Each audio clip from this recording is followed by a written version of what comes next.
तोरणगढ़ अर्थात तोरना दुर्ग जीतकर आगे पुरंदर, राजगढ़, शिवगढ़, लोहगढ़, विशालगढ़, रायगढ़, सिंधुदुर्ग, विजयदुर्ग, पद्मदुर्ग आदि 330 से अधिक दुर्ग तथा उनके आसपास के प्रदेश अपनी युद्ध नीति, कुशलता, चातुर्य, अतुल्य साहस और पराक्रम से परकीय आक्रमणकर्ताओं से आजाद करके स्वराज में शामिल करते हैं।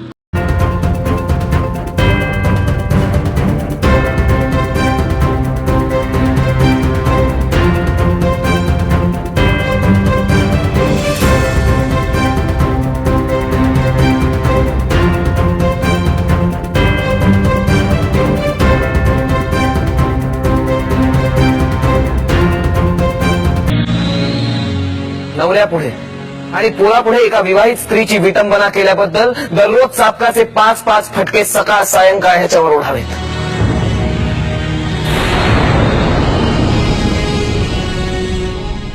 आणि बलात्कार केल्याबद्दल याचा चौरंगा करावा। हातपाय कलम करा या हरामखोराचे।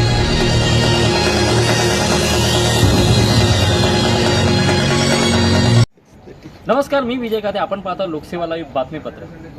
खरं म्हणजे एक अभिमानाची गोष्ट पाहिजे की ह्या तरुण वयामध्ये छत्रपती शिवरायांचा आदर्श घेऊन सार्वजनिक गणेश उत्सवामध्ये एक शिकवण दिली जाते।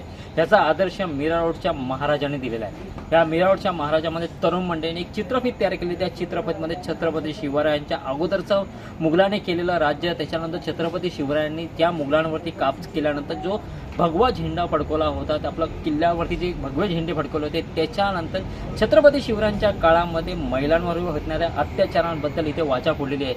त्या टायमाला महिलांवरती अत्याचार करणाऱ्याला जी शिक्षा दिली जायची, आज ती शिक्षा काळाची गरज घडलेली आहे। कलकत्त्यामध्ये घडलेली घटना असू दे, उरणमध्ये घटना घडल्या किंवा कल्याणमध्ये घडलेली घटना असू दे, लहान मुलांवरती, महिलांवरती छत्रपती शिवरायांच्या काळांवरती डोळे वर करून बघण्याची त्यांची हिंमत नव्हती।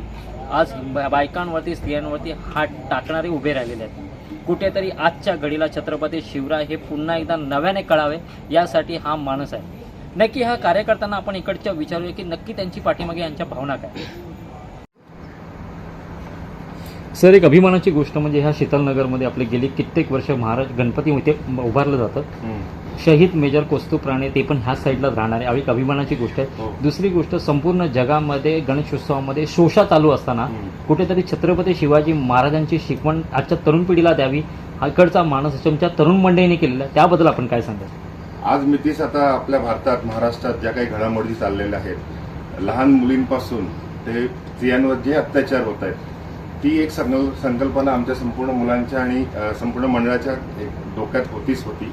आणि स्त्रियांचा आजपर्यंत जो मान सन्मान जो राखलाय, हा फक्त शिवाजी महाराजांनी सर्वात जास्त राखलेला आहे। कल्याणच्या सुभेदाराच्या जे सुनेचे उदाहरण आहे, ते जिवंत उदाहरण आपल्या समोर आहे। ती पण संकल्पना आम्ही ह्याच्यात घेतली। त्या उद्देश असा होता की आधी परत महाराजांचे किल्ले, दुर्ग जे आहेत, त्यांची आज जी अवहेलना होत आहे, तिकडे जे काही चुकीचे प्रकार घडत आहेत, कपल्सकडनं, यंग जनरेशनकडनं, दारूचे प्रकार म्हणा, पार्ट्या म्हणा, त्याच्या विरोधात, म्हणजे त्याच्या विरोधात तर नाही आहोत, पण एक जी यंग जनरेशन आहे, आजची पिढी आहे, त्यांना एक ज्ञान मिळावं, त्यांना एक कुठेतरी चांगला मार्ग मिळावा, आणि त्या उद्देशाने आम्ही ही संकल्पना आम्ही राबवलेली आहे। दादा, प्रथमतः तुझं अभिनंदन। छत्रपती शिवाजी महाराजांच्या मिरवणुका निघतात, पण छत्रपती शिवरायांचा खरा वारसा म्हणजे गडकिल्ले, त्याचं संवर्धन आणि छत्रपती शिवरायांची शिकवण ही लोकांपर्यंत अजूनपर्यंत कळलीच नाही। त्यामुळे छत्रपती शिवाजी महाराज खरे कोणाला कळलेच नाही। पण आज तुम्ही तरुणांनी पुढाकार घेऊन या गणेशोत्सवानिमित्त लोकांसमोर हे चलचित्र साजरी करत, त्याच्याबद्दल आपण काय सांगाल? हो, ते तुम्ही बरोबर सांगितलं की ते कोणाला माहितीच नाही की शिवाजी महाराजांची, म्हणजे आज जे लोक मानतात त्यांना, ते का मानतात त्याचे ते त्यांना माहितीच नाही होतं। आणि जसं जसं आपलं जे सिच्युएशन चालू आहे, जे आपलं जे रेप केस, कोलकाता केस तर तुम्हाला माहितीच असेल, ते चालू आहे, त्याच्यामुळे आम्हाला वाटलं की आम्ही हे गोष्ट घ्यावी आणि कनेक्ट करावी की पूर्वीच्या काळाच्या टायमाला काय शिक्षा व्हायची या गोष्टीची, आणि ते शिक्षा ह्याच्यापेक्षा मोठी राहिली पाहिजे अशीच आमची इच्छा, आणि ते दाखवायसाठी ते लोकांना माहिती पडायला पाहिजे, म्हणून आम्ही हे घेतलं। आणि दुसरं जे गडकिल्लेचे आहेत, म्हणजे जसं ते आमच्या काकांनी सांगितलं की आम्हाला ते काही करतात ते आम्हाला ते आमचं हे नाही आहे, पण जे एक वेगळाची जागा असते त्याचं पवित्र राखलं पाहिजे, पवित्र राखलं पाहिजे। आपल्यासाठी शिवाजी महाराज देव आहेत आणि त्याच्या गडकिल्ले आपले मंदिर आहे. तिकडे ते कचरा विचरा आणि खूप सारे तुम्ही बघितलं असेल, त्या व्हिडिओमध्ये बघितलं असेल की लोक नशा करता वेळेस पकडले गेले तिकडे, दारू पिता वेळेस, हे सगळं. तर ते चुकीचं आहे आणि ते लोकांना कळायला पाहिजे की तिकडे ते जागा नाही आहे त्या गोष्टीसाठी.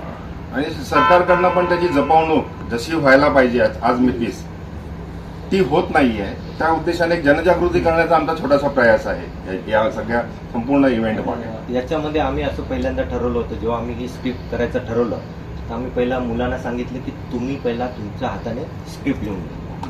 त्यांना सर्वांना आम्ही एक निबंध त्याच्याने जसं आमचं लिहायला ज्ञान सांगतो वाढेल ना, ना. तर त्यांना सांगितलं तुम्ही पहिला त्याच्यावरती रिसर्च करा आणि आम्हाला सर्वजणांनी आपापल्या परीने आपापले एक योगदान दिलेलं आहे. योगदान दिलेलं आहे. मग त्यावर सगळ्यांनी आम्ही खाली सर्व- जावं. म्हणजे त्या निमित्ताने आत्ताच्या या घडीच्या मुलांना हिस्ट्री माहिती आहे पण पूर्ण नाही माहिती. तर त्यांना आम्ही सांगितलं की मग त्याने वेगवेगळ्या टेक्नॉलॉजीच्या थ्रू किंवा कारण की महाराजांच्या भरपूर काही गोष्टी आहेत त्या आपल्या पुस्तकातून हे केलेल्या नाही आहेत. बरोबर आहे, पुस्तकातून हे केलं नाहीये. तर त्यानेही तेव्हा रिसर्च केलं, एआयच्या थ्रू केल्या किंवा कोणाकडून माहिती काढली. त्या सर्व माहिती काढल्यानंतर त्यांना काही गोष्टी माहीत पडल्या म्हणजे ज्या की सर्वांना अवगत नाही. बरोबर. मग त्याच्यातले काही पॉइंट्स आम्ही काढले ते त्यांना सांगितले आणि त्यांनाही माहिती आहे. ते पण पुढे पण फिरायला जातात, सहलीला जातात, जेव्हा गडावरती जातात.